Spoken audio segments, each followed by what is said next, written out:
Hey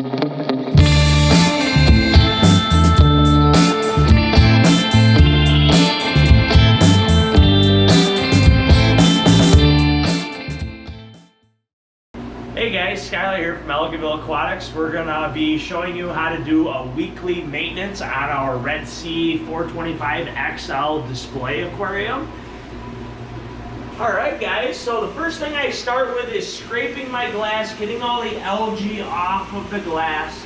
So I go through, scrape everything really good here, get it all nice and cleaned up.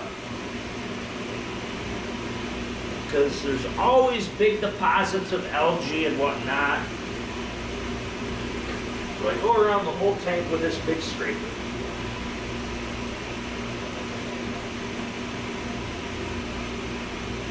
Then once I'm done with the scraper, I take my mag flow and I go over the front of the glass like this. I'm not really too worried about the sides and the back of the glass because you're not really seeing that or viewing through it. I'm just cleaning the viewing side. I try not to disturb too much of the sand bed while I'm doing this. Then once I'm done there, I'm going to go ahead and come down into the sump system, and we're going to go ahead and clean the filter socks. On this specific unit, we have four places for the socks. We have 2 normal socks and we have our media baskets. So in our media baskets we're running Reef Spec Carbon, and we have some Chemi Pure in there as well for, you know, keeping the tank clean and clear.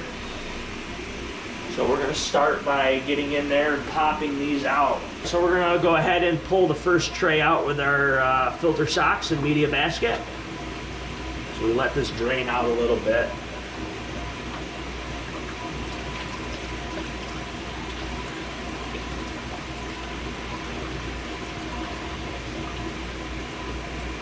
Set that aside, and we'll grab the other one out of here as well.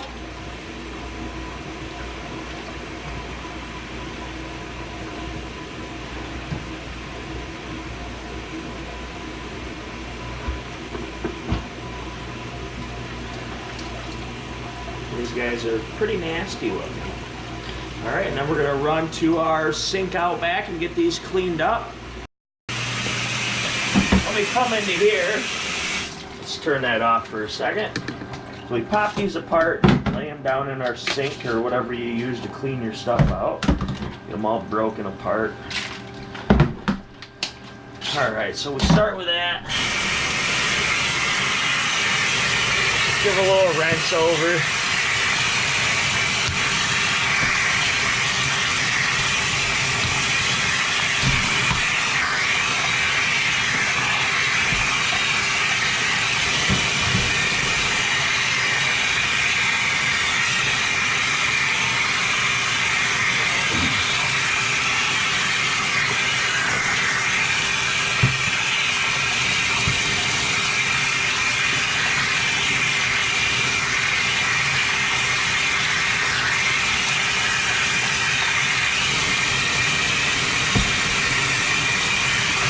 Turn these inside out.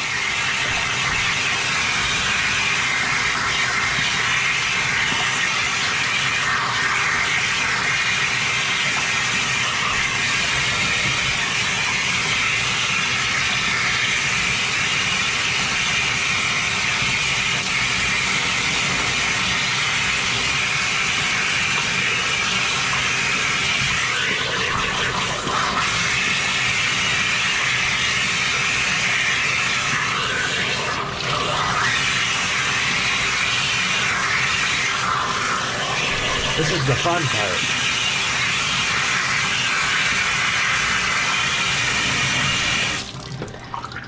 We get everything turned right side in. Don't mind the mess back here. This is our wash sink. Get these put back in. With these Red Seas, you want to make sure these filters are clipped down in there or they're not going to slide into place. So they just set right down in there nice and tight. Do the same to the other one here. And they only go in one way, so you'll know if you have it wrong. It's just not going to be able to go back into place. And you can hear it actually clipping down in there. So that's that. We're gonna go back to the aquarium and get these set back in there. All right, guys, we're gonna go ahead and get these rinsed out in our pail. This is aquarium water that we just siphoned out, so we're gonna use that to wash all of our filters out. Make sure those are snapped back into place. We're gonna go ahead and rinse these out. Just give them a quick rinse.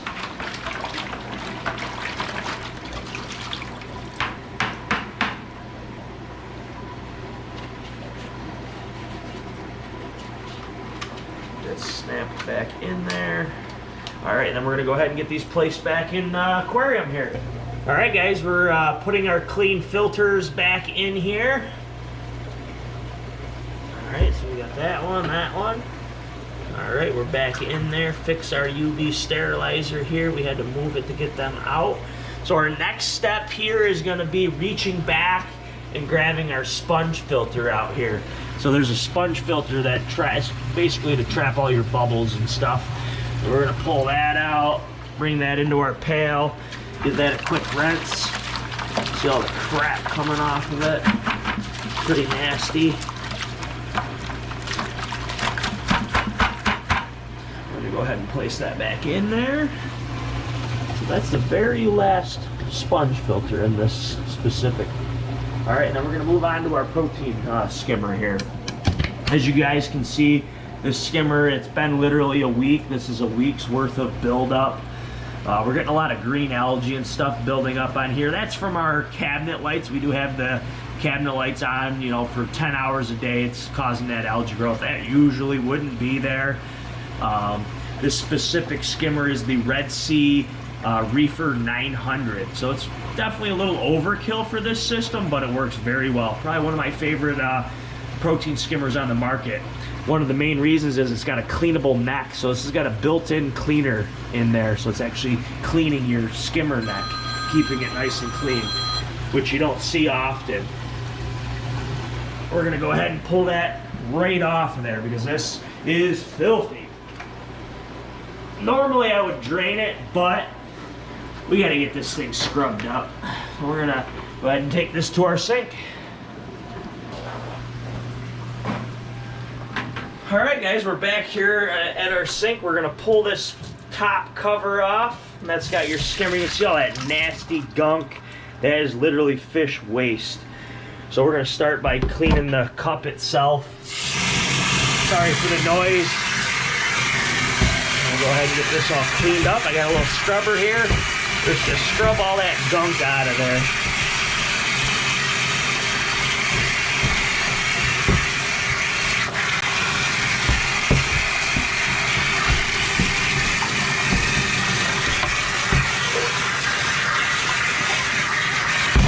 Move on to the actual top with neck cleaner.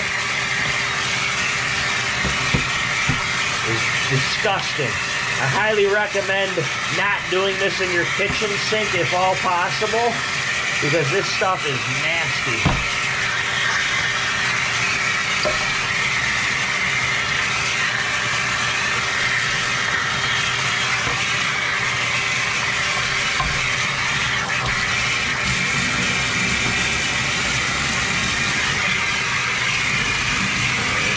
Put this back on. And we'll meet you back at the tank and get this back on there.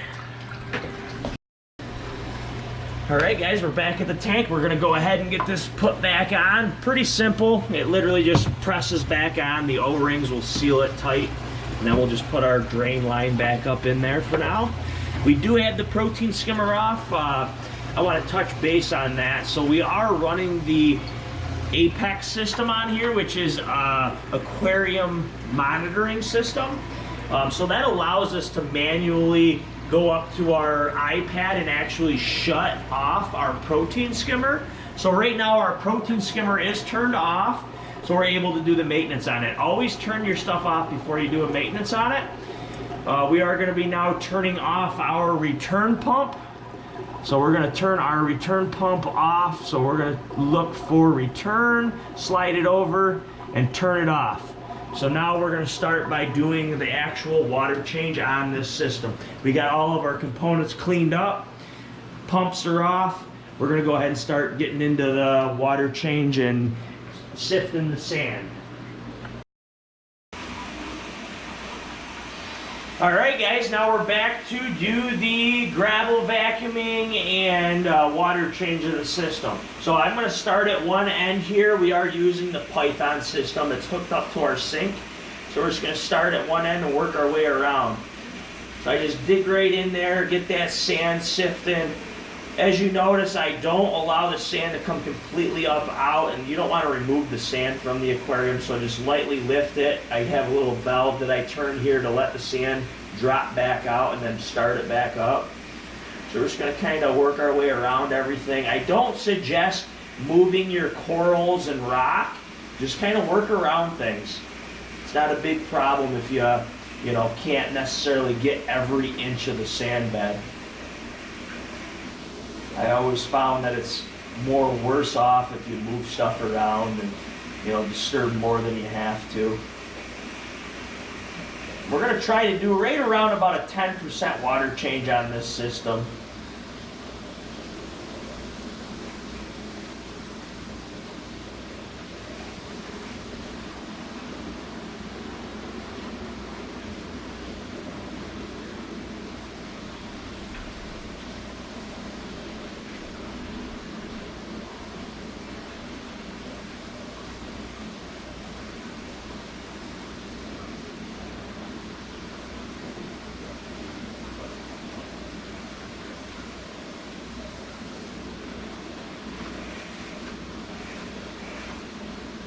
Another thing to keep in mind is, obviously, if you're doing a water change on your system, you're going to have some salt pre-mixed to add back into the system. We have, pre-mixed salt that we mixed up a couple days ago, so we already have it ready to go. We are using the Red Sea Coral Pro salt. We switched to that about 3 years ago. Main reason for switching is consistency of the salt mix. And the overall mixing, it mixes so much better than a lot of the other salts on the market as well, especially for us when we're mixing 300 or 400 gallons at a time. We really want to make sure that stuff dissolves quickly and we're able to use it, quicker the better. So the Red Sea has been our go-to for that as well. And we sell quite a bit of it here in the store. Everybody has very good feedback on it.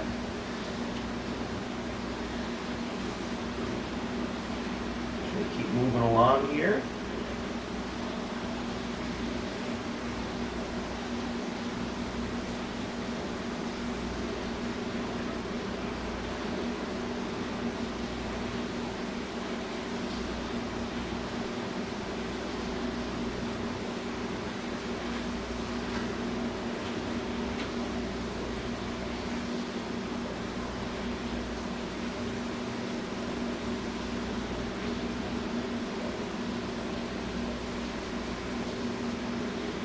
I wouldn't really stress either if you guys are worried about it clouding up a little bit. It's going to cloud up a little.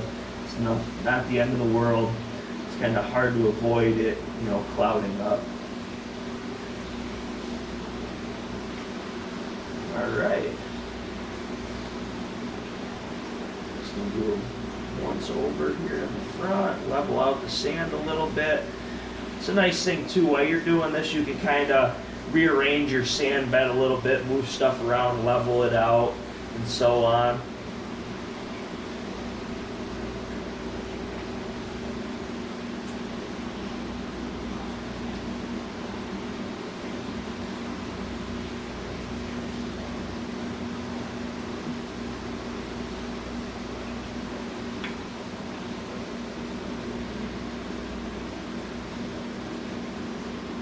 Alright, we're at our 10% here. We're going to go ahead and shut our water off and go grab the hoses and get this bad boy filled back up. Alright guys, I am back here. I've got our hose that's leading to our holding tank with our pre-mixed salt water. The temperature is matched with the aquarium, 80 degrees. Our salinity as well is matched. We're reading 1.024, so that's a big factor. You want to make sure you're you know, if you need to make an adjustment or what it may be, just make sure your salinities are matched, or if you got to raise or lower it, adjust accordingly. So we're going to go ahead and start filling this up.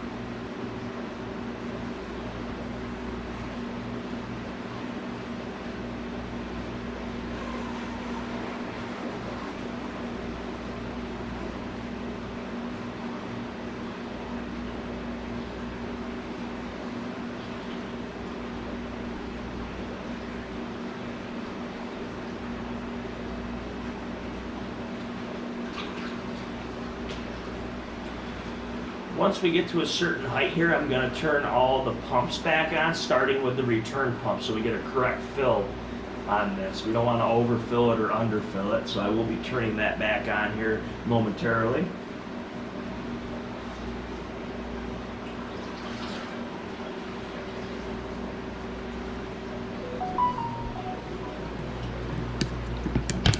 We're going to go up to our apex unit up top here and get that turned back on.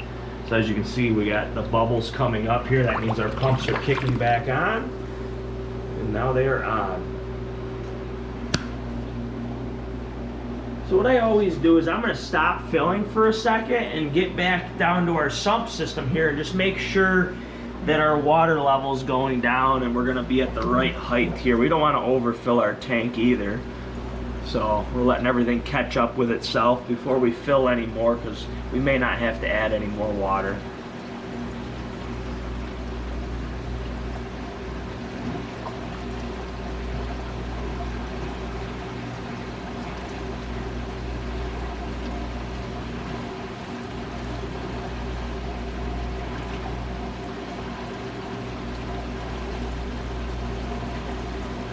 Alright guys, looks like the water level is good. We're done filling, so I'm going to grab our towel here, get everything wiped down and dry it off, and get everything looking nice again here.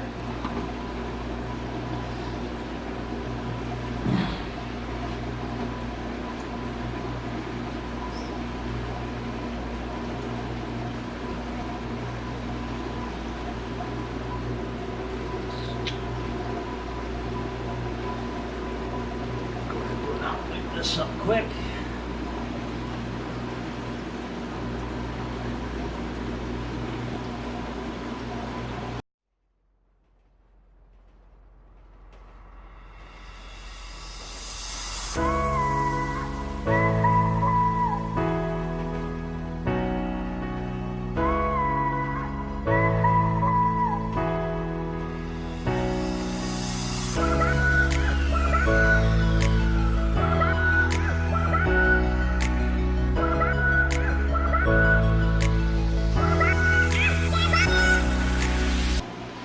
Alright guys, we just wrapped up on our tank cleaning here on the Red Sea Aquarium. If you have any comments, please shoot them down below. Like, comment, subscribe to our channel. Follow us on Instagram, like us on Facebook. Thanks guys.